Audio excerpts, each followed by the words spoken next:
உமக்கு மேல் ஒருவரும் இல்லையே, எல்லோருக்கும் மேலாக உயர்ந்தவர். உமக்கு மேல் ஒருவரும் இல்லையே.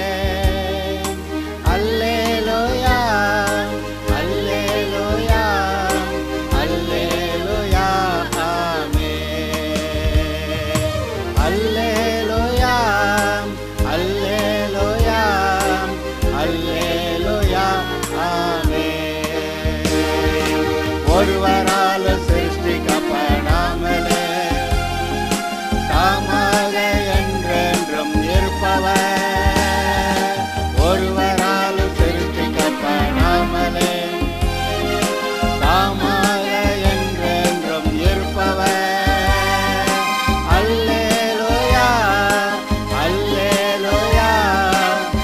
கர்த்தராகிய இயேசுவின் நாமத்தினாலே இந்த வசனங்களை கேட்கிற யாவரையும் வாழ்த்துகிறேன். வாழ்த்துதல் என்ன?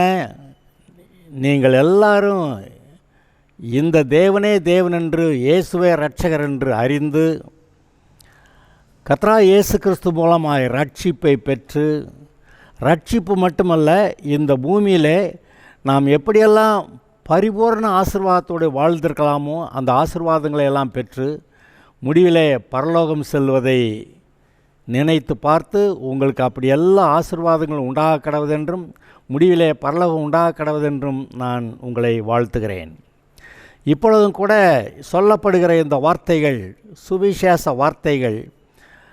அந்த வார்த்தைகளை உங்களுடைய இருதயம் பெற்றுக்கொள்ளட்டும். அந்த வார்த்தைகளை பெற்றுக்கொள்ளும்போது உள்ளே வெளிச்சம் பிரகாசிக்கும். இயேசுவை ஏற்றுக்கொள்ளும் பொழுது வெளிச்சம், ஜீவன், வாழ்வு எல்லாம் உண்டாகிறது என்று நாம் அறிந்திருக்கிறோம். நானும் அவைகளுக்கு ஜீவன் உண்டாயிருக்கவும் அந்த ஜீவன் பரிபூர்ணப்படவும் வந்தேன் என்று இயேசு சொன்னதை நினைத்து பாருங்கள். வேத வாக்கியங்கள் எல்லாம் தேவனால் எழுதப்பட்டவை, அவைகள் மாறாதவைகள். ஆதலால் தேவன் எழுதிய இந்த வார்த்தைகளிலிருந்து நாம் வசனங்களை கவனிப்போமாக. தேவனுடைய வார்த்தைகள்ங்கிறது அநேகர்கிட்ட அநேக காரியங்கள் எவ்வளோ பேசியிருப்பார். அது எல்லாம் பைபிளில் ரெக்கார்ட் ஆகலை. ஆனால் பைபிளில் ரெக்கார்ட் ஆனது எல்லாமே நமக்கு தேவையான அளவுக்கு சுருக்கமாக எழுதப்பட்டிருக்கிறது. அவைகளை வேத வாக்கியங்கள் என்று சொல்லுகிறோம். காட்ஸ் வேர்டு, தேவனுடைய வார்த்தைங்கிறது வேறாவது அநேக காரியங்களை பேசியிருப்பார். ஆனால் வேதம் என்று சொன்ன உடனே இங்கே கர்த்தருடைய வார்த்தைகள் இருக்கிறது. ஆனால் நம்முடைய வாழ்க்கைக்கு பிரயோஜனமாக இருக்கும்படி எழுதி கொடுக்கப்பட்ட வேத வாக்கியங்கள்.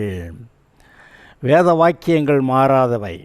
ஆதலால் அது மாத்திரமல்ல, தேவனுடைய வாயிலிருந்து புறப்படுகிற ஒவ்வொரு வார்த்தையினாலும் பிழைப்பான் என்று எழுதியிருக்கிறதே. இன்றைக்கு பிழைப்புக்கான, நமக்கு பிழைப்புக்கான, ஜீவனுக்கு ஏதுவான, வாழ்வுக்கு ஏதுவான இந்த வார்த்தைகளை நீங்கள் சற்று கவனித்தால் நலமாயிருக்கும். இந்த புதிய ஏற்பாட்டில் ஆரம்பத்தில் நீங்கள் பார்க்கும் பொழுது 4 சுவிசேஷங்கள் சொல்லப்பட்டிருக்கின்றன. 1 மத்தேயு, 2 மார்க்கு, லூக்கா, யோவான் ஆகிய 4 சுவிசேஷங்கள். ஒன்றில் விட்டது இன்னொன்றில் இருக்கிற மாதிரி அந்த இயேசு கிறிஸ்து, தேவனுடைய குமாரனா இயேசு கிறிஸ்து எப்படி பூமியில் மனுஷனாக பிறந்தார், பரலோகத்தில் இருந்தவர் தன்னைத்தான் வெறுமையாக்கி கொண்டு பூமியிலே ஒரு சாதா மனுஷனாக, நம்மை போல் ஒரு சாதா மனுஷனாக எப்படி பிறந்தார். ஆனால் பிறக்கும்போது எப்படி கன்னிகையின் வயிற்றில் பிறந்ததுனால அவர் பாவம் இல்லாமல் பிறந்தார். அப்படி பாவம் இல்லாமல் பிறந்தவர் பாவம் இல்லாமல் வாழ்ந்து காட்டி பரிசுத்த ஆவியின் பலத்தோடு கூட அவர் போதித்தார், பிரசங்கித்தார், ஜனங்களை சுகமாக்கினார், விடுதலையாக்கினார் பார்க்குறோம். முடிவிலே சிலுவைக்கு போய் எல்லா மனிதருடைய பாவங்களுக்கும், எல்லா சாபங்கள், எல்லா பாவங்களுக்காக சிலுவையிலே பரிகாரம் செய்தார் என்றால் நம்முடைய பாவங்களுக்கான தண்டனை அவர் ஏற்றுக்கொண்டு நமக்கு விடுதலை உண்டாகும்படியாக வழி உண்டாக்கினார். அதைத்தான் பரிகாரம் என்று சொல்லுகிறோம். இதை 4 சுவிசேஷங்களிலே சொல்லியிருக்கிறதை இப்பொழுது நாம் லூக்கா சுவிசேஷத்தில் எழுதியிருக்கிறதை சற்று கவனிப்போமாக. முதல் 4 வசனங்களை முதலாவது வாசிக்கிறேன். மகா கனம் பொருந்திய தேயப்பிலுவே நாங்கள் முழு நிச்சயமாய் நம்புகிற சங்கதிகளை ஆரம்பம் முதல் கண்ணார கண்டு வசனத்தை போதித்தவர்கள் எங்களுக்கு ஒப்புவித்தபடியே அவைகளை குறித்து சரித்திரம் எழுத அநேகம் பேர் ஏற்பட்டபடியினால் ஆதி முதல் எல்லாவற்றையும் திட்டமாய் விசாரித்தறிந்த நானும் உமக்கு உபதேசிக்கப்பட்ட விசேஷங்களின் நிச்சயத்தை நீர் அறிய வேண்டுமென்று அவைகளை ஒழுங்காய் உமக்கு எழுதுவது எனக்கு நலமாய் தோன்றியது. இங்கே பாருங்கள், இங்கே லூக்கா சுவிசேஷகன். இந்த லூக்கா ஒரு டாக்டர், வைத்தியனாகிய லூக்கா என்று வேறு இடங்களிலே பைபிளில் வருகிறது. இந்த வைத்தியனாகிய லூக்கா இயேசுவை ஆண்டவராக ஏற்றுக்கொண்டு கர்த்தருடைய ஊழியத்தில் பவுலோடு கூட இன்னும் மற்ற ஊழியர்களோடு கூட சேர்ந்து சுவிசேஷத்தை அறிவிக்கிறதில் தீவிரமாய் செயல்பட்ட ஒருவர். இவருடைய காலகட்டங்களிலே நாம் பார்க்குறோம், மகா கணம் பொருந்திய தேயோப்பிலுவே. அங்கே தேயோப்பிலு என்று சொல்லக்கூடிய ஒரு மனுஷன், அவன் மிகவும் கனம் பொருந்தியவன், அதாவது ஐஸ்வர்யம் உள்ள அல்லது ஞானமுள்ள, தேசத்தில் அதிகாரியாக இருக்கிற அப்படிப்பட்ட ஒரு மனிதன். அவன் ஏற்கனவே இயேசுவை ஆண்டவராக ஏற்றுக்கொண்டு ரட்சிக்கப்பட்டிருந்திருக்கிறான் என்று நாம் பார்க்கிறோம். என்ன சொல்லியிருக்குது?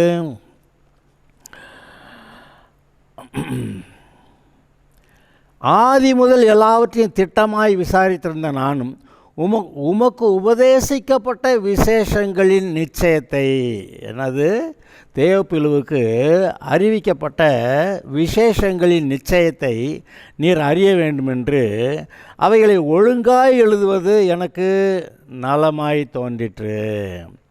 அப்போ அந்த தேயோப்பிலுங்கிற ஒரு ஆள் நல்ல கனம் பொருந்தின, சமுதாயத்தில் உயர்ந்திருக்கக்கூடிய ஒரு ஆள், இயேசுவை ஆண்டவராக ஏற்றுக்கொண்டு அவர் சாட்சியாக இருக்கிறாரு.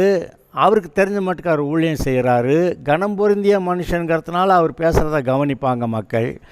அப்படி ஆளுக்கு இந்த சுவிசேஷத்தை பற்றி தெளிவாக எழுத வேண்டும் என்று இங்கே வைத்தியனாகிய லூக்கா எடுத்து சொல்வதை பார்க்கிறோம். மகா கனம் பொருந்திய தேவப்பிலுவே, நாங்கள் முழு நிச்சயமாய் நம்புகிற சங்கதிகளை, லூக்கா சொல்கிறாரு, நாங்கள் முழு நிச்சயமாய் நம்புகிற சங்கதிகளை ஆரம்பம் முதல் கண்ணார கண்டு வசனத்தை போதித்தவர்கள் எங்களுக்கு ஒப்புவித்தபடியே அவைகளை குறித்து சரித்திரம் எழுத அநேகம் பேர் ஏற்பட்டபடியால். என்ன எழுத? சரித்திரம் எழுத. அப்போ இயேசு கிறிஸ்து எப்படி பிறந்தார், அவர் எப்படி வளர்ந்தார், அவர் எப்படி பரிசுத்த ஆவியை பெற்றார், எப்படி ஊழியம் செய்தார், அவர் எப்படி சிலுவைக்கு போனார், எப்படி அங்கே சிலுவை மரணத்தை சந்தித்து நமக்கு பரிகாரம் செய்தார் என்று சொல்லி, அவர் எப்படி மரித்தார், அடக்கம் பண்ணப்பட்டார், உயிர் தெழுந்தார். இதுதானே இந்த சுவிசேஷங்களில் இருக்கிறது. இவைகளை எழுத, இந்த சரித்திரம் எழுத அநேகம் பேர் ஏற்பட்டபடியினால், இந்த வார்த்தையை நல்லா கவனிங்க, சரித்திரம் எழுத.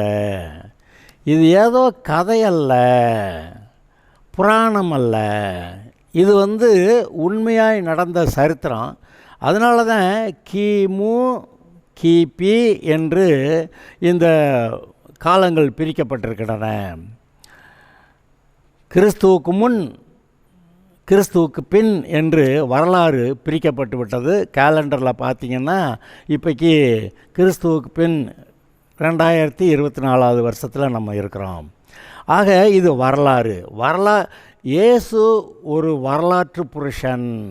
வரலாற்றிலே தேவனுடைய குமாரனாய் பரலோகத்தில் இருந்த இயேசு கிறிஸ்து பிதாவாகிய தேவனோடு சேர்ந்து அண்டசராசரங்களை சிருஷ்டித்தவர். அவர் மனிதனுடைய பாவங்களுக்காக பரிகாரம் செய்யும்படி ஒரு மனிதனாய் அவதரிக்க வேண்டிய ஒரு அவசியம் வந்தது. ஆதலால் தன்னுடைய மகிமை, தன்னுடைய அதிகாரங்கள், தன்னுடைய பிரகாசங்கள் எல்லாவற்றையும், வல்லமைகள் எல்லாவற்றையும் பரலோகத்திலே வைத்துவிட்டு அவர் தன்னைத்தானே வெறுமையாக்கி கொண்டு பூமியில் ஒரு சாதா மனுஷ குழந்தையாய் பிறக்கிறார். ஆனால் விசேஷம் ஒன்று, இயேசு ஒரு கன்னிகை இடத்துல பிறந்தார் என்று. மற்ற மனிதர்கள் எல்லாரும் அவர்கள் ஆதாமுடைய சந்ததியார். ஆதாம் பாவி, அவன் பிள்ளைக பாவி, அவன் பிள்ளைக பாவி, அப்படி தலைமுறையாய் எல்லாரும் பாவிகளாய் பிறந்ததினால அங்கே எல்லாரும் பாவிகளாக இருக்கிறார்கள். ஒருவர் கூட மனிதனுடைய பாவங்களுக்கு பரிகாரம் செய்ய தகுதி உள்ளவர்கள் அல்ல, ஒருத்தர் கூட அல்ல. ஆனால் இப்போ இயேசுவானவர் பாவம் இல்லாமல் பிறக்கிறார். அதற்காக தேவனே ஒரு வழி உண்டாக்கினார். ஒரு கன்னிகை கர்ப்பவதியாகி குமாரனை பெற்றாள் என்ற அந்த விஷயத்தில் இயேசுவானவர் பாவமில்லாமல் பிறந்தார் என்று வருகிறது. அதைத்தான் சரித்திரம் எழுத அநேகர் எழுப்பினார்கள். ஆதி முதல் எல்லாவற்றையும் திட்டமாய் விசாரித்தறிந்த நானும் உமக்கு உபதேசிக்கப்பட்ட விசேஷங்களின் நிச்சயத்தை நீர் அறிய வேண்டும் என்று. ஏற்கனவே தேவப்பிலுவுக்கு அநேக காரியங்கள் உபதேசிக்கப்பட்டிருக்கிறது. அந்த உபதேசிக்கப்பட்ட விசேஷங்களின் அந்த சுவிசேஷத்தோடைய விசேஷத்தின் நிச்சயத்தை, நீங்கள் கேட்டது ஒன்றும் கதை இல்லை, அது நிச்சயமான காரியம். அதை பற்றி அவைகளை ஒழுங்காய் உமக்கு எழுதுவது எனக்கு நலமாய் தோன்றிற்று. ஏன் இந்த வைத்தியனாகிய லூக்கா, கர்த்தருடைய ஊழியக்காரனாகிய லூக்கா, இந்த சுவிசேஷகனாகிய லூக்கா ஏன் தேவப்பிலுவுக்கு இதை எழுதணும்னு நினைக்கிறாரு? இந்த தேவப்பிலு அதை பற்றி சொல்லும்போது, கணம் பொருந்திய தேவப்பிலுவே, மகா கணம் பொருந்திய தேவப்பிலுவே. தேவப்பிலுன்னா தியோஃபிலஸ், தேவ பிரியன். தியோன்னா கடவுள், தேவன். ஃபிலஸ்னா பிரியம், அன்பு. அப்போ தியோஃபிலஸ் மீன்ஸ் தேவ பிரியன். தேவ பிரியன்னு அவங்க அப்பா அம்மா பேர் வச்சுருக்குறாங்க இந்த ஆளுக்கு. அப்போ அந்த அப்பா அம்மாவுக்கு கூட ஏதோ ஒரு விதத்தில் கடவுளுடைய பிள்ளையாக இருக்கணும். இந்த மனுஷன் என் பிள்ளை, இந்த இவன் நல்ல கடவுளுக்கு பிரியமானவனாக இருக்கணும்னு நினச்சி அந்த தியோஃபிலஸுங்கிற பேரை அவங்க அப்பா அம்மா அவனுக்கு வச்சுருந்துருக்குறாங்க. அந்த தேவப்பிலு உண்மையிலேயே இயேசுவை ஆண்டவராக ஏற்றுக்கொண்டு அங்கே அவர் இருந்த பகுதிகளில் ஒரு நல்ல சாட்சியாக சுவிசேஷத்தை அறிவிக்கிறவராக, இவரே தேவன், இயேசுவே இரட்சகர் என்று அறிவிக்கிறவராக அவர் இருந்தபடினால, ஏற்கனவே நல்ல ஒரு ஊழியத்தை செஞ்சுக்கிட்டு இருக்கிற ஆளுக்கு இன்னும் இந்த சுவிசேஷத்தை பற்றியே திட்டமான காரியங்களை தெளிவாக சொன்னால் அவர் இன்னும் நல்லா செய்வார்னு சொல்லி இவருங்க எந்த நோக்கத்தோடு கூட லூக்கா இதை எழுதினார் பாருங்க. ஏற்கனவே இயேசுவை ஏற்றுக்கொண்டு சாட்சியாக இருந்து கர்த்தருக்கு ஊழியம் செய்கிற மகா கணம் பொருந்திய தேவப்பிலுவே, நல்ல ஒரு பெரிய மதிப்பிற்குரிய ஒரு மனுஷனாக இருக்கக்கூடிய ஆளுக்கு இதை எழுதுனா, இந்த தேவப்பிலு இன்னும் சுவிசேஷத்தை நல்லா சொல்ல முடியும், இந்த ஊழியை நல்லா செய்ய முடியும்னு ஒரு குறிப்பிட்ட ஆளுக்கு எழுதப்பட்ட இந்த சுவிசேஷத்தை நீங்கள் பார்க்கிறீர்கள். இதுபோல் குறிப்பிட்ட ஆட்களுக்கு எழுதப்பட்ட புஸ்தகங்களை நீங்கள் பார்க்கலாம். தீமோத்தேயுக்கு எழுதினது, ஆமாம், பிலமோனுக்கு எழுதினது, தீத்துவுக்கு எழுதினது, அப்படியெல்லாம் பார்க்கலாம். அப்புறம் பொதுவான நிரூபங்கள், யாக்கோபு, அதெல்லாம் பார்க்குறீங்க. இங்கே தனிப்பட்ட மனிதனுக்குன்னு எழுதுகிறப்ப இந்த லூக்கா சுவிசேஷம் தனிப்பட்ட மனுஷனுக்கு எழுதினதாக விடுகிறது. அதான் நான் சொன்னேன், அந்த தனிப்பட்ட இருந்தாலும் சுவிசேஷத்தை அறிவிக்கிறதுல ஒரு விதத்தில் மற்ற அப்போஸ்தலர்கள் சுவிசேஷத்தை அறிவிக்கிற மாதிரி இந்த ஒரு மனுஷனும் ஒரு அப்போஸ்தலனை போல் இருந்து சுவிசேஷத்தை அறிவிக்கிற ஆளாக இந்த லூக்கா சுவிசேஷனுக்கு பட்டது தெரிந்ததுனால அவருக்கு நல்லா எழுதணும். எப்படி? உமக்கு உபதேசிக்கப்பட்ட விசேஷங்களின் நிச்சயத்தை நீர் அறிய வேண்டும் என்று அவைகளை ஒழுங்காய் உமக்கு எழுதுவது எனக்கு நலமாய் தோன்றிற்று. இப்போ இந்த வசனத்தை கேட்கிற விசுவாசிகள், இப்போ இந்த வசனத்தை நீங்கள் நிறைய பேர் விசுவாசிகள் கேட்குறீங்க. இந்த விசுவாசிகளுக்கே நீங்கள் சாட்சியாக இருக்கீங்க, ஏதோ ஒரு விதத்தில் சுவிசேஷத்தை அறிவிக்கிறீங்க. இப்போ இருக்கிறத காட்டில் இன்னும் கொஞ்சம் நல்லா அறிவிக்கணும், அதை கர்த்தர் விரும்புகிறாரு. இப்போ இந்த பிரசங்கத்தின் மூலமாக, இந்த செய்தியின் மூலமாக கர்த்தர் உங்கள்கிட்ட என்ன நினைக்கிறாருன்னா, நீங்கள் இப்போ இருக்கிறத காட்டில் இன்னும் கொஞ்சம் உறுதியோடு கூட, பலத்தோடு கூட, அபிஷேகத்தில் நிறைந்து சாட்சியாக இருந்து இயேசுவே இரட்சகர் என்று, இந்த தேவனே தேவன் என்று நீங்கள் அறிவிக்க வேண்டும், சாட்சியாக இருக்க வேண்டும் என்று, அதற்காக தான் தேவன் இந்த செய்தியை இப்பொழுது உங்களுக்கு கொண்டு வருகிறார் என்று நீங்கள் நினைத்து பார்க்கிறீர்களா? இல்லை ஏதோ ஒரு லூக்கா சுவிசேஷத்துலேருந்து ஒரு செய்திங்க முதல் அதிகாரத்தில் என்னமோ சொல்லியிருக்குங்க, அவர் சொல்லிக்கிட்டு இருக்கிறாருங்க அப்படின்னா அது தானாக காண போயிடும். ஆனால் இந்த வசனங்கள் மூலமாய் கர்த்தர் உங்களிடத்தில் என்ன செய்து கொண்டிருக்கிறார் என்பதை நீங்கள் சற்று இதை கவனிப்பீர்களானால் அது மிகவும் நலமாக இருக்கும். ஆகவே இப்போ விசுவாசிகளாக இருக்கிற நீங்கள், இப்போ விசுவாசிகளாக இல்லாமல் இருக்கிறவங்க இந்த இயேசுவை ஏற்றுக்கொண்டு ரட்சிக்கப்படலாம். ஆனால் இப்போ அது விசுவாசிகளாக இருக்கிறவர்கள் இந்த வசனத்தை கேட்குறீங்களே, நீங்கள் இப்போ இருக்கிறத காட்டிலும் இன்னும் மேன்மையாக, இன்னும் அதிக வல்லமையோடு கூட, அதிக பிரகாசத்தோடு கூட இந்த சுவிசேஷத்தை அறிவிக்க, அதாவது கர்த்தருடைய வசனம், கர்த்தருடைய சுவிசேஷம் வசனத்தோடு மாத்திரமல்ல வல்லமையோடும் கூட வந்ததுன்னு சொல்லி இங்கே பவுல் எழுதுறதெல்லாம் நீங்கள் பார்க்குறீங்க. சுவிசேஷம், கர்த்தருடைய சுவிசேஷம், நாங்கள் அறிவித்த சுவிசேஷம் வசனத்தோடு மாத்திரமல்ல வல்லமையோடும் கூட உங்களிடத்தில் வந்தது அப்படின்னு பவுல் எழுதுறதுனால இப்போ நான் உங்களுக்கு மறுபடியும் சொல்ல முடியும். நீங்கள் இப்போ வசனத்தை கொண்டு சொல்லுவீங்க. கர்த்தருடைய வசனம் தான் சத்தியம். தேவன் வார்த்தையாக தான் இருக்கிறாரு, அதில் ஒன்றும் சந்தேகம் இல்லை. ஆனால் தேவன் ஆவியாயும் இருக்கிறாரே, அவர் பரிசுத்த ஆவியை நமக்கு தர்றாரே. பரிசுத்த ஆவியங்களிடத்தில் வரும்போது நீங்கள் பலனடைந்து என்று போட்டிருக்கே. அப்போ நாம் அந்த அபிஷேகத்தில் நிறைந்து கர்த்தருடைய வார்த்தையை பேசினா அது எவ்வளோ அற்புதமாக இருக்கும். அதை தான் இப்போ அதுபோல் இப்போ உங்களிடத்துல கர்த்தர் ஏதோ ஒன்றை எதிர்பார்த்து கர்த்தர் இந்த வசனத்தை உங்களுக்கு சொல்லி கொண்டு இருக்கிறார். அந்த தேவப்பிலுவுக்கு இந்த லூக்கா சுவிசேஷகன் இந்த சங்கதிகளை, இயேசு கிறிஸ்து பற்றிய சங்கதிகளை தெளிவாக ஒழுங்காக எழுதுறது எனக்கு நலமாய் கண்டதுன்னு சொல்லி எழுதுகிறாரு. அப்போ அவருடைய நோக்கம் இந்த தேவப்பிலுன்னு ஒரு பெரிய நல்ல சாட்சியாக இருக்கணும்னு. அதில் இந்த 2வது அதிகாரத்தில் இன்னும் ஒரு வரியை பார்த்துடலாம். ஆரம்பம் முதல் கண்ணார கண்டு வசனத்தை போதித்தவர்கள் எங்களுக்கு ஒப்புவித்தபடியே அவைகளை குறித்து சரித்திரம் எழுத அநேகர் ஏற்பட்டபடினால். அதாவது இந்த சுவிசேஷம் எழுதுறது இந்த 4 பேர் தான் இங்கே எழுதியிருக்கு பார்க்குறோம். ஆனால் அநேகர் சுவிசேஷம் எழுத அங்கே எழுப்பினார்கள்.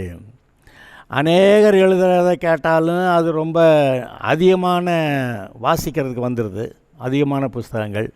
அது மாத்திரமல்ல, சிலர் அதை முழுசாக கரெக்டாக எழுதினாங்களா அல்லது விட்டாங்களா அதை பற்றி தெரியாது. அதனால் இந்த எழுதப்பட்டவைகள்லாம் நிறையா இருந்தாலும் கூட இவர் என்ன பண்ணுறாரு, அவைகளை ஒழுங்காய் உமக்கு எழுதுவது. அப்போ லூக்கா அவர் எல்லாம் கேட்டு ஆராய்ந்து கர்த்தருடைய ஊழியக்காரனாக இருந்து பவுலோட கூட மற்றவர்களோட சேர்ந்து ஊழியம் செய்தாலும் கூட இந்த மனுஷனுக்கு தெளிவாக எழுதணும்னு நினைக்கிறாரு. அதை கண்டாலும் எதையாவது தப்பாக சொல்லி வச்சுருந்தா அதை கேட்டு குழம்பிடக்கூடாதுன்னு சொல்லி, நான் உனக்கு அதெல்லாம் தெளிவாக எழுத வேண்டும் என்று எனக்கு தோன்றியதுன்னா, இங்கே பல சமயத்தில் நமக்கு சில விஷயங்கள் தோணுது. கர்த்தர் எனக்கு தோணுச்சுங்க, கர்த்தர் அப்படி சொல்கிறாரு நினைக்கிறேன், அப்படியெல்லாம் நீங்கள் சொன்னது இல்லையா? இப்போ லூக்கா இடத்துல கர்த்தர் நீ இந்த மனுஷனுக்கு இதை எழுது அப்படின்னு அவனுடைய மனதிலே அந்த எண்ணத்தை போட்டிருக்கிறார். அதைத்தான் இந்த லூக்கா சொல்லும்போது எனக்குள்ளே தோன்றியது அப்படின்னு சொல்லி. இப்படி நமக்குள்ளே கர்த்தர் பேசுகிறதை நாம் கவனித்து முன்னேறும்போது மிகவும் பிரயோஜனமாக இருக்கிறது. இந்த லூக்கா எல்லாவற்றையும் ஒழுங்காக கிரமமாக விசாரித்து அறிந்து, அவர் கேள்விப்பட்டது மாத்திரமில்லை, இன்னும் விசாரித்து அறிந்து இவைகள் உத்தமமானவைகள், சரியானவைகள், இதில் குறைவு ஒன்றும் இல்லை, இதில் மிஸ்டேக் ஒன்றும் இல்லை, இது சரியாய் கர்த்தரை பற்றி சரியாக எழுதப்பட வேண்டிய விஷயம் என்று சொல்லி அவைகளை எழுதியிருந்திருக்கிறார் என்று பார்க்கிறோம். அதில் 3வது வசனத்தில் முதவரி, ஆதி முதல் எல்லாவற்றையும் திட்டமாய் விசாரித்தறிந்த நானும். என்ன சொல்கிறாரு? ஆதி முதல் எல்லாவற்றையும் திட்டமாய் விசாரித்தறிந்த நானும் உமக்கு உபதேசிக்கப்பட்ட விசேஷங்களின் நிச்சயத்தை நீர் அறிய வேண்டும் என்று. அப்போ இந்த லூக்காவுடைய மனசுக்குள்ளே ஒரு பெரிய காரியம் இருந்திருக்கு. இதெல்லாம் என்னது, யாரோ என்னென்னமோ எழுதுகிறாங்க, இதை பற்றி திட்டமாக கரெக்டாக வேணும்னு சொல்லி விசாரித்தறிந்த நானும். அதை நல்லா கவனிங்க. அது மாத்திரமல்ல, இந்த லூக்கா சுவிசேஷம் சரி மற்ற சுவிசேஷங்கள், இந்த வேத வாக்கியங்கள் எல்லாமே தேவனால் ஏவப்பட்டு எழுதப்பட்டவை. Inspired by God, inspired by the Holy Spirit. பரிசுத்த ஆவியினால் ஏவப்பட்டு இந்த வேத வாக்கியங்கள் எழுதப்பட்டிருக்கின்றன. இதை தான் மனுஷன் லூக்கா வைத்தியனுங்க ஊழியக்காரங்க ஏதோ விசாரித்தாங்க, அதில் ஏதோ தெரிஞ்சதை எழுதுனாங்க. அதில் தனக்கு சரியாக தெரிஞ்சதை எழுதுனாங்கிறது மட்டும் இல்லை, இங்கே பைபிளில் இந்த வேத வாக்கியங்களில் இங்கே வைக்கப்பட்டிருக்கிறதுனால நமக்கு தெரியணும், தேவனாய கர்த்தர் பரிசுத்த ஆவியானவர் மூலமாக லூக்காவிடத்தில் இன்ஸ்பயர் பண்ணி ஏவி இதையெல்லாம் எழுதணும். தோன்றிட்டுன்னு முதல்ல சொல்கிறாரு. இப்போ தோன்றிட்டுன்னு மட்டும் இல்லை, கர்த்தர் சரியாக விசாரித்து அதெல்லாம் சரியாக இருக்கிறத மட்டும் எழுத சொல்லி ஆவியானவர் ஏவினார் அப்படிங்கிறத நீங்கள் சற்று நல்லா கவனிக்கணும். அப்போ ஆவியானவர் ஏவி லூக்கா எழுதி அது தேவப்புழுவுக்கு எழுதினாலும் கூட இப்போ அது பைபிளுக்குள்ளே வந்துருச்சு. பவுல் அநேக நிரூபங்களை எழுதினா, அநேக நிரூபங்களை எழுதுகிற போது அவைகள்லாம் பைபிளுக்குள்ளே புதிய ஏற்பாட்டுக்குள்ளே வரும்னு அவன் கனவு கூட கண்டானான்னு எனக்கு தெரியல. அவன் அந்தந்த காலங்களில் இருந்த சபைகளுக்கு என்னென்ன குறை இருக்குது, அங்கே எப்படி சரியாக போதிக்கணும்னு சொல்லி எல்லாவற்றையும் குறித்து வேத வாக்கியங்களை இயேசுவை பற்றி அந்த சத்தியத்தை, அவர் தான் தேவனுடைய குமாரன்னு, அவர் தான் மனிதனுடைய பாவங்களுக்கு பரிகாரம் செய்தார்னு, அவர் மூலமாக ரட்சிப்பு உண்டாகிருக்குதுன்னு, அந்த இயேசுவே தேவனுடைய குமாரன்னு விசுவாசித்தா ரட்சிப்பு கிடைக்கும்னு சொல்லி அந்த அவருடைய மரணம் உயிர்த்தெழுதலை பற்றிய அந்த ரகசியங்களை விரிவாய் அநேக நிரூபங்களில் எழுதியிருக்கிறானே. அந்த நிரூபங்களில் எழுதும்போது அவன் இதெல்லாம் பைபிளில் புதிய ஏற்பாட்டில் வரும்னு நினச்சா பார்த்துருப்பான். ஆனால் அதெல்லாம் பைபிளுக்குள்ளே புதிய ஏற்பாட்டில் வந்துருச்சு. இன்றைக்கு அந்தந்த சபைகளில் இருந்த குறைவுகள், அவர்களுக்கு என்ன தேவை என்று இருக்கிறதோ அதுதான் இன்றைக்கு இருக்கக்கூடிய சபைகளில் குறைகள் இருக்கின்றன. அவைகளை சரி பண்ணுவதற்கான போதனைகள் அந்த காலகட்டங்களில் இருந்த அந்த சபைகளுக்கு என்ன போதனைகள் தேவைப்பட்டதோ அந்த போதனைகள் இப்பொழுது இந்த நிரூபங்களில் நமக்கு இருக்கிறது. அதை நாம் வாசித்து தேவனை பற்றிய சரியான ஒரு புரிந்து கொள்வதற்குள்ளாக வருகிறோம். கர்த்தரை அறிந்து கொள்ள வேண்டிய பிரகாரமாக அறிந்து கொள்ள அந்த லூக்காவுக்கு உற்சாகப்படுத்தின, அவரை இன்ஸ்பயர் பண்ணின அந்த லூக்காவை ஏவி இதை எழுத வச்ச தேவன் பரிசுத்த ஆவியானவர், அதே போல் பவுலை இந்த மாதிரியெல்லாம் எழுதணும்னு ஏவி எழுத வச்ச பரிசுத்த ஆவியானவர், இன்றைக்கு நீங்கள் இந்த வசனங்களை வாசிக்கும்போது அதே பரிசுத்த ஆவியானவர் உங்களுக்குள்ளேருந்து அந்த வசனங்களின் வெளிச்சத்தை, ஒரு வெளிப்பாட்டை உங்களுக்குள்ளே கொடுக்கிறார் என்று நீங்கள் அறிந்திருக்க வேண்டும். சரி, இன்றைக்கி லூக்கா சுவிசேஷம் வாசிக்கலாம், அதிகாரம் வாசிக்கலாம். அப்படி வாசிக்கிறது அந்த கதை வாசிக்கிறது இல்லை. இது தேவனுடைய வாயிலிருந்து புறப்படுகிற ஒவ்வொரு வார்த்தையினாலும் பிழைப்பான் என்றது மாத்திரமல்ல, இது வேத வாக்கியமாய் எழுதப்பட்டு தலைமுறையாய் எல்லாரும் வாசித்து பயன்பெறும்படியாய் எழுதப்பட்ட வார்த்தைகள்.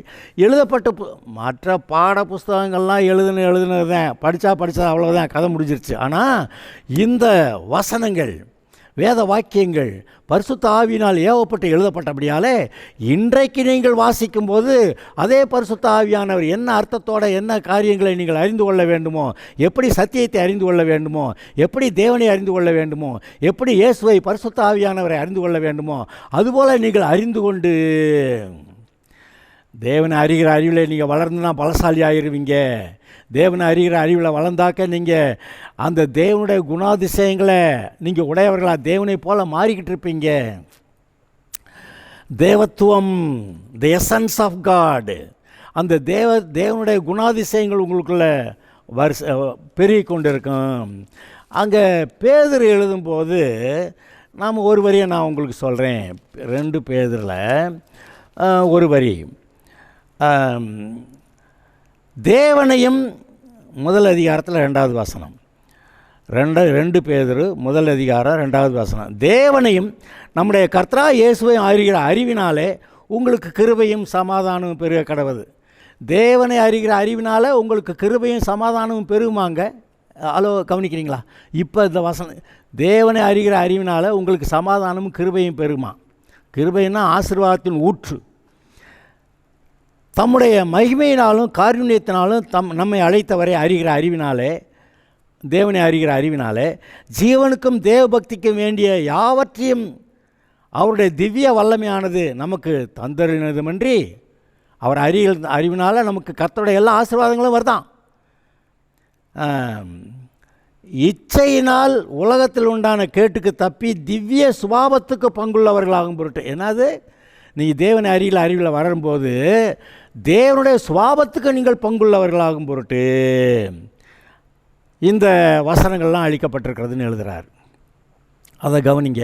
இந்த வேத வாக்கியங்கள் எல்லாம் தேவனை நீங்கள் நன்றாய் அறிந்து கொண்டு அவரை அறிகிற அறிவினாலே தேவனுடைய சுபாவத்தை பெற்றுக்கொள்ளுகிறவர்களாய். தேவனுடைய சுபாவம்னா என்னங்க? தேவனை போலவே மாறுகிற காரியம் இல்லையா? நீங்கள் இதுபோல் தேவனை போல் மாறுவதுக்கு தான் எழுதியிருக்கு. சும்மா பைபிள் படித்தேங்க, நான் கிறிஸ்டியனுங்க, சர்ச்சுக்கு போவேங்க, ஞாயிற்றுக்கிழமை போவேங்க, அப்போக்கப்போ பைபிள் படிப்பேங்க, ஜெபம் பண்ணிக்கிடுவேங்க, ரட்சிக்கப்பட்டிருங்க, பரலோகம் போயிடுவேன். இது உண்மைதான். ஆனால் நீங்கள் எப்படி இந்த தேவைப்புல இப்போ இருக்கிறத காட்டில் இன்னும் நல்ல பெரிய சாட்சியாக ஊழியக்காரனாக வர வேண்டும் என்று இங்கே லூக்கா எழுதினாரோ, பரிசுத்த ஆவியான சொல்லி ஏவி எழுதுன்றார். அப்படி எழுதப்பட்டதுக்கு பைபிளுக்குள்ளே வந்துருச்சு. ஆக அதுபோல் நீங்கள் இந்த வசனத்தை கேட்டுக்கொண்டிருக்கிற நீங்கள் இன்னும் தேவனை அறிகிற அறிவிலே வளர்ந்து அந்த தெய்வீக தன்மைகள் அதில் பெருகி நீங்கள் சாட்சியாக இருக்கிறதுக்கு பெரிய காரியங்கள் உண்டு. ஆதலால் இதை நன்றாய் கவனியுங்கள். அந்த தேவப்பிள்ளைன்னா தேவப்பிரியன், தியோ காடு, ஃபிலஸ் அன்பு, தேவ பிரியன். அருமையானவர்களே, நீங்களும் தேவனுக்கு பிரியமானவர்கள் என்பதை நினைத்து பார்த்தீங்களா? நம்ம ஏதோ அந்த ஊரில் பிறந்தாங்க, அந்த குடும்பத்தில் இருந்தாங்க, இந்த நிலைமைங்க, படித்தோம் படிக்கல, அதை வேலைக்கு போனோம், இந்த சம்பாத்தியம், இந்த பார் குடும்பம், நாங்களாம் பாவப்பட்ட ஆளுங்க, உண்மைதான். ஆனால் இயேசுவை ஏற்றுக்கொண்ட போது காரியங்கள் மாறிவிடுகின்றன. அன்றைக்கு அந்த தேவப்பிலுவுக்கு எழுதின அந்த வசனங்கள் இன்றைக்கு தேவப்பிலுவுக்களாக இருக்கிற உங்களுக்கு இந்த வசனம் வருகிறது. தேவ பிரியர்களாக இருக்கிற வசனம் உங்களுக்கு வருது. இங்கே பாருங்கள், நாம் கர்த்தரிடத்தில் அன்பு கூறுறோம், அது உண்மைதான். ஆனால் நீ முழு இருதயத்தோடும் முழு ஆத்மாவோடும் முழு பலத்தோடும் கர்த்தரை அன்பு கூறுவாயாக, நீ உன்னத்தில் அன்பு கூறுகிறது போல் பிறனிடத்தில் அன்பு கூறுவாயாக, இதெல்லாம் ரைட்டு தான். நம்ம கர்த்தரிடத்தில் அன்பு கூறுறோம். ஆனால் இன்னொரு ரகசியத்தை நம்ம மறந்துடுறோம். என்னன்னு கேட்டால், யோவானை பற்றி பைபிள் என்ன சொல்லுது? இயேசுவுக்கு அன்பான சீஷன். என்னன்னு? இயேசுவுக்கு அன்பான சீஷன். இயேசுவை மேலே அன்பாக இருந்த சீஷன் தான் எழுதியிருக்கு. இந்த யோவானும் யாக்கோபும் இடி முழக்க பிரசங்கியார்கள். அது போட்டு ஒட்டச்ச தகர்த்துருவானுங்க. அப்படி இடி முழக்க பிரசங்கியார்கள் இருந்தவங்க கர்த்தரிடத்தில் வைராக்கியமாக இருந்தாங்க, உண்மைதான். இந்த ரெண்டு பேருமே கர்த்தரை நேசித்தாங்க, உண்மைதான். அவங்க அன்பு கூர்ந்தது உண்மைதான், அதில் ஒன்றும் குறைவில்லை. ஆனால் பைபிளில் யோவானை பற்றி எழுதும்போது இயேசுவுக்கு அன்பான சீஷன் அவருடைய மார்பில் சாய்ந்துக்கிட்டு இருந்தான், அப்படியெல்லாம் வருது.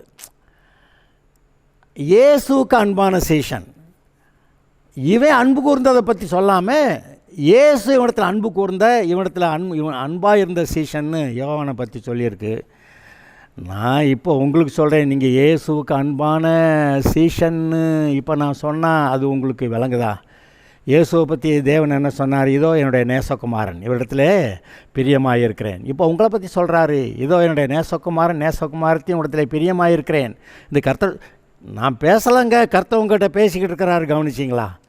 இது பெரிய அற்புதம். இதை நீங்கள் உணர்வீங்கன்னா, இதை பெற்றுக்கொள்ள உணர்வுள்ள இருதயம் உங்களுக்கு இருக்குமானா இது பெரிய அதிசயம். அல்லேலூயா. இதை பெற்றுக்கொள்ளுங்கள், கர்த்தர் உங்களை ஆசீர்வதிப்பார். பாருங்கள், தேவப்பிலுவே, தேவப்பிரியனே, தேவப்பிரியனாகிய உங்கள் பேரை போட்டுக்கங்க. உங்களுக்கு இந்த சுவிசேஷம், லூக்கா சுவிசேஷம் எழுதப்படுகிறது. இன்றைக்கு முதல் செய்தி. இதை நீங்கள் தொடர்ந்து வாசிச்சிங்கன்னா லூக்காவில் இருக்க பூராத்தையும் நீங்கள் கேட்டு கேட்டுறதுக்கு அது செய்தியை, அதோடைய விளக்கங்களை கேட்க, அந்த கர்த்தருடைய வெளிச்சம் நம்முடைய இருதயத்தில் அதிகமாக பிரவேசிக்க, நம்ம கர்த்தருக்குள்ள ஆவியில் இன்னும் அதிகமாய் பலன் கொள்ள, நீங்கள் எந்த நோக்கத்துக்காக கர்த்தர் அழைத்தாரோ அந்த நோக்கத்தை உங்களுடைய வாழ்க்கையில் நீங்கள் நிறைவேற்ற இது உங்களுக்கு மிகவும் பிரயோஜனமாக இருக்கும் என்று நான் விசுவாசிக்கிறேன், அதை சொல்லுகிறேன். நீங்கள் கவனியுங்கள். இந்த இயேசுவை ஏற்றுக்கொண்டிருக்கிறீர்கள், ரட்சிக்கப்பட்டிருக்கிறீர்கள், பரிசுத்த ஆவியை பெற்றிருக்கிறீர்கள், உங்கள் பெயர் ஜீவ புஸ்தகத்தில் எழுதியிருக்கிறது. பரிசுத்த ஆவியினால் முத்திரையிடப்பட்டிருக்கிறீர்கள். அது மாத்திரமல்ல, இப்பொழுது தேவனை அறிகிற அறிவிலே நீங்கள் வளர்ந்து இயேசுவுக்கு சாட்சியாக இருக்கும்படி தியோப்பிலுவுக்கு எழுதுனது போல இப்பொழுது கர்த்தர் இந்த வசனங்களை எல்லாம் உங்களுக்கு எழுதி சொல்லி கொண்டிருக்கிறார். இதை பிடித்து கொள்ளுங்கள். கர்த்தர் உங்களை ஆசீர்வதிப்பார். Okay, God bless you.